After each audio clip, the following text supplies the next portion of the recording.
अस्सलाम वालेकुम जी। क्रिकेट की एक नई वीडियो के साथ, पाकिस्तान की एक और हार के साथ आपकी खिदमत में हाजिर ज़ोहेब अहमद। आज कुछ ज्यादा गुस्से में नहीं है। गुस्से में इस वजह से नहीं है कि आज मेरी बिल्कुल मैच खत्म हुआ तो एक स्टैट्स में नजर पड़े जिसमें इंग्लैंड ने जब लास्ट T20 वर्ल्ड कप जीता उसके बाद से अभी तक उन्होंने कोई भी T20 इंटरनेशनल सीरीज नहीं जीती थी। पर दिल को तसल्ली हुई कि यार चलो इतने बुरे नहीं हैं हम। लेकिन हाँ, 2 मैच वॉश आउट हुए। अगले दोनों मैचों में हमें क्रिकेटिंग लेसन मिला बाय इंग्लैंड क्रिकेट टीम। चाहे वो बैटिंग हो, चाहे वो बॉलिंग हो, चाहे वो फील्डिंग हो, चाहे वो आपकी टीम सिलेक्शन हो, चाहे आपकी एटीट्यूड टुवर्ड्स द गेम हो, चाहे आपकी energy in the field end of the field हो and what not.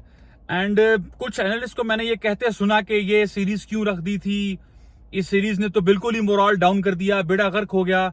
I think this England series is going to be an eye opener for Pakistan cricket. और world cup से थोड़ा सा पहले ये होना तो है ही था। पाकिस्तान ने जिस तरह की हरकतें की और जिस तरह की टीम सिलेक्शन की, और जो हम लोग ये क्रेडिट जाता है मोहम्मद हफीज साहब को, जब से उन्होंने, मैंने पहले भी एक दफा जिक्र किया था कि चलती हुई पार्टनरशिप, चलती हुई टीम, जीतती हुई सीरीज के अंदर उन्होंने, पंजाबी में कहते हैं लुच्चत अली, कि बैटिंग कॉम्बिनेशन चेंज करना है, नया कॉम्बिनेशन लेके आना है, नए लड़कों को ट्राई करना है, हम नई यूनिट बनाना चाह रहे हैं। समझ से बाहर था उस वक्त भी, मैंने ये आवाज उठाई थी कि अभी आपको कॉम्बिनेशन चेंज करने की जरूरत ही नहीं है। वर्ल्ड कप का फाइनल खेले हैं, आपको बैटिंग ऑर्डर चेंज करने की जरूरत ही नहीं है। आपका top order one of the best opening player in the world है।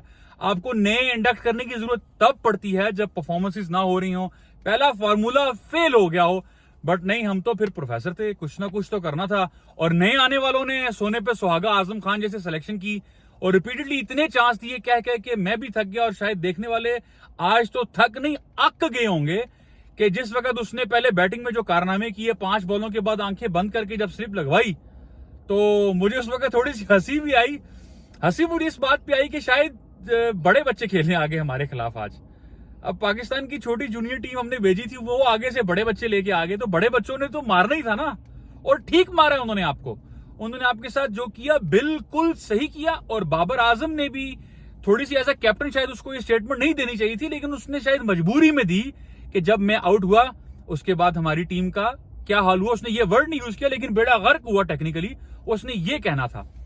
रिपीटेडली ये कोई पिछले 6, 7, 8 T20 में यही हो रहा है कि अगर बाबर और रिजवान में से एक खिलाड़ी गिरता है तो बाकी ताश के पत्तों की तरह ढेर हो जाते हैं।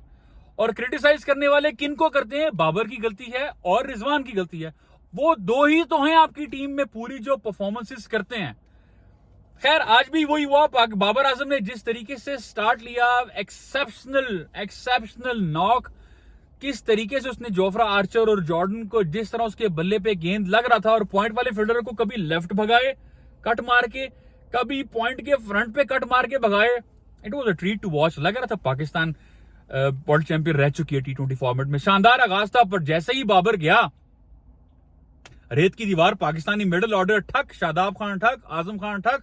चाचा इफ्तिखार ने 5-10 गेंदें खेली, लेकिन वो मजबूर हैं। शायद उम्र का तकाजा है कि 6-7 गेंदें, 8-10 गेंदों के बाद मेरा ख्याल उनका सर उठता है, बॉल हवा में उठाते हैं, वो शायद कैचिंग प्रैक्टिस कराने की। और ये कोई 1 नहीं 2 नहीं, पिछले अगर 25 इनिंग्स आप रिजवान की उठा के देखेंगे तो मैं 100% गारंटी ही नहीं कर सकता आपको, लेकिन ये जरूर कह सकता हूं कि 60% से ज्यादा इनिंग्सों में चाचा इफ्तिखार ने 18-20 गेंदों के बाद हवाई तवाई की है और वो आउट होकर जान छुड़ा के चले गए हैं। उनको ये लगता है कि मैंने एक छक्का मार दिया, मेरा रोल कंप्लीट हो गया।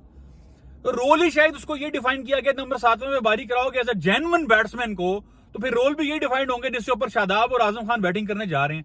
तो ये जो बेंच पर बैठे हैं आपकी कोचिंग और आपके सेलेक्टर्स और आपके एनालिस्ट, हम प्लेयर्स को कई बार ज्यादा क्रिटिसाइज कर देते हैं, इसमें कोई शक नहीं कि क्योंकि वो ग्राउंड में खेल रहे हैं, सख्ती भी उन्हीं की आनी है। लेकिन कुर्बान जाऊं पीछे बैठे हुए मास्टर माइंड्स पर कि जिन्होंने इस माइंडसेट के साथ और इस प्लानिंग के साथ वर्ल्ड कप के बिल्कुल धाने पर पहुंच गए हैं।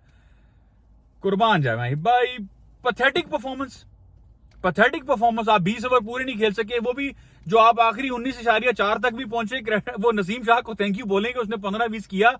फिर इंग्लैंड को ख्याल है कि नहीं ये तो पाकिस्तान क्रिकेट टीम है, राव ने इसके कानों के पास है। तो पाकिस्तान में 140 से ऊपर जब बॉलर आपको बॉल करेगा, रिजवान और बाबर के अलावा कोई भी प्लेयर उसको विद डोमिनेंस नहीं खेल सकता। This is an irony, this is a harsh reality of Pakistan cricket.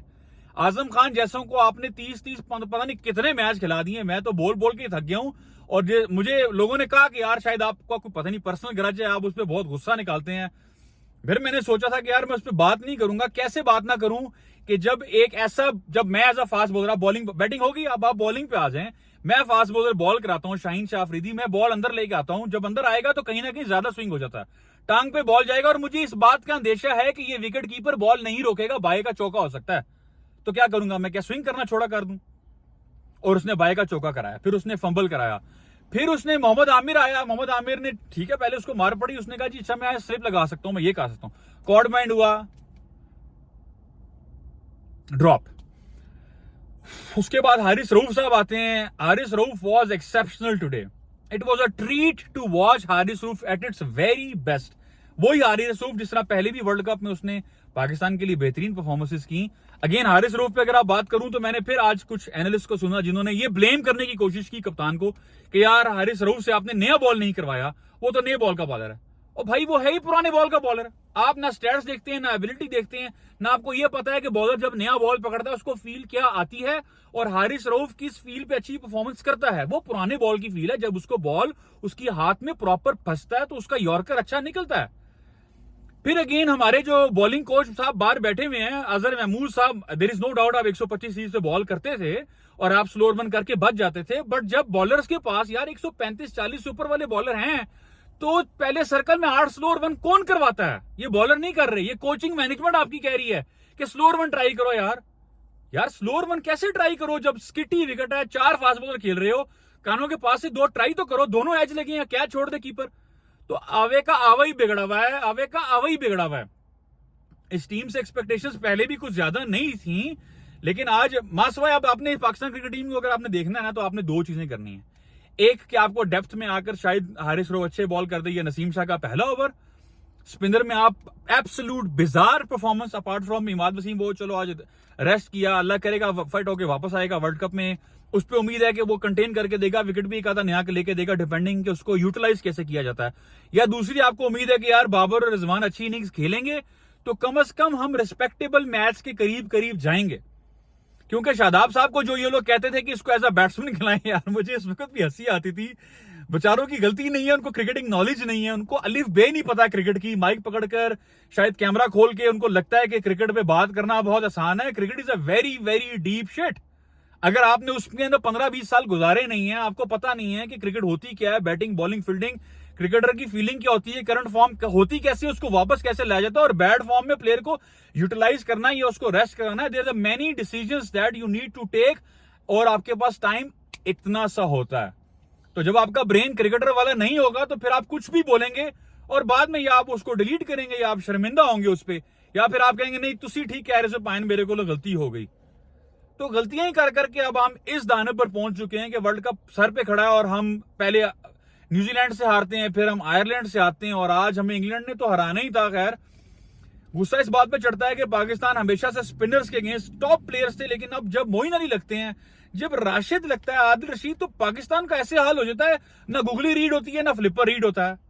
Fast bowler की पेस आप नहीं खेल सकते, स्पिनर को आप चेक नहीं कर सकते भाईजान, कीपिंग में आप कैच नहीं पकड़ सकते,